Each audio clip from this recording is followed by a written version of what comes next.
welcome to a time-lapse of one of my most recent pieces for an author I'm working with.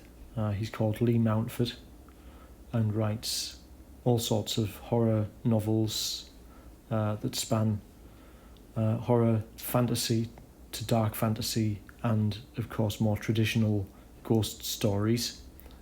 His books are available on Amazon, so I'm sure he would really appreciate you taking a look.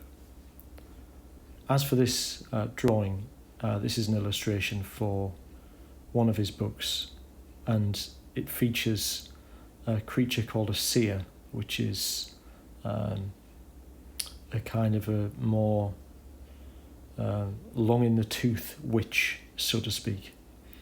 And she's crooked from the effects of the magic she's used throughout her existence. But unfortunately, this composition really wasn't working for me. As you can see, there's a lot of tinkering going on, and this was really the result of poor planning.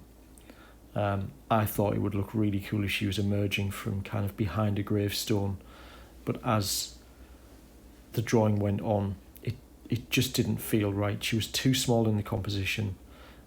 She was fighting for space, which is why you see me kind of enlarge her here.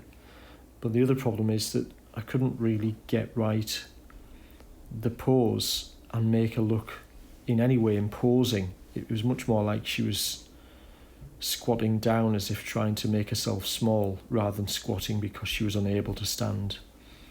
So these changes you're seeing here are the result of me understanding that something really needed to kind of move in this image for it to start working. So she's now taller, and you'll see other changes coming up. But the other thing that wasn't working is the values were really just too close together. So everything was kind of the same tone and value. The gravestone in the back is quite dark, but if you look at the headstone and the witch, they're really close. And what that does is it means they're fighting not only for space in the composition, but they're fighting for your attention, for your eye, because of course the eye is drawn to contrast.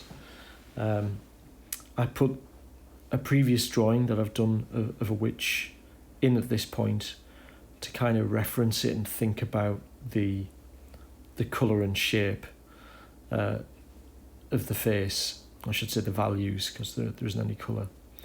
And it was at this point that I decided there needed to be some torchlight, perhaps off the side of the viewer's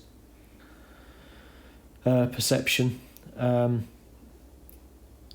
it started to work a little bit at this point, but the values still weren't there for me. But I kind of knew in my mind's eye what I wanted to do, and what you're seeing here is me playing around trying to work out how to make that manifest. At one point, the kind of inner robe was torn, and then I thought that isn't working either. The fabric just wasn't flowing right. I'm still having problems here, as you can see, with just where the values should go. But quite shortly, now I've introduced this really strong light source in the foreground, you'll see how all those values started to develop. I receded some of the background elements by darkening them using curves, which is a really good way, because if you just darken it using a brightness slider, you get a uniform reduction, which is not what you want. So if you're doing a picture and you want to alter the values of anything, try and use curves instead. There you see me do another skeleton to kind of refine the form, because again it just felt a little bit wrong to me. It wasn't pleasing to the eye.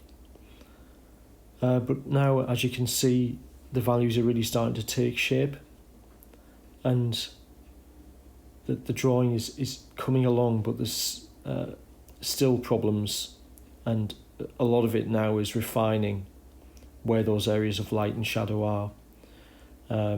Shadows, of course, are sharper when they're closer to the subject that's casting them. So this shadow you see fall over the gravestone, that needed to be blurred, and get some ground cover in there a bit later on. But at this point, it's such fine work that it's hard to see a lot of the changes. This drawing took, I think it was 12 hours and around 13,000 strokes. What I've done is the video was originally about 15 minutes long, but I've sped it up to double time, and edited certain parts out just to make it a little bit quicker.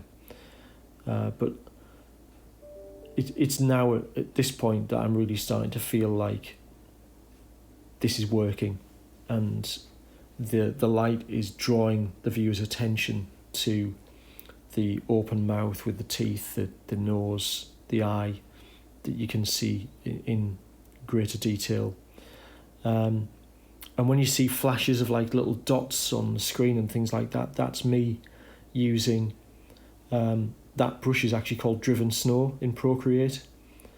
I make it large and draw it, then erase parts, then reduce it in size and use a motion blur on it to get some of the particles moving, or at least appearing that they are. It's a good little trick. And these last parts here, you can see there's stitching and a kind of a pattern on the lighter kind of hem and almost round the edges of the garment, and that's just to make it a bit more interesting, because I figured that since this witch is older, she's probably got some sort of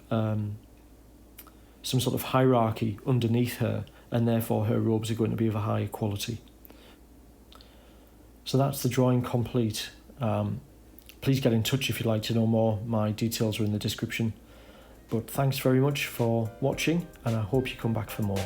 Really appreciate it. Thank you.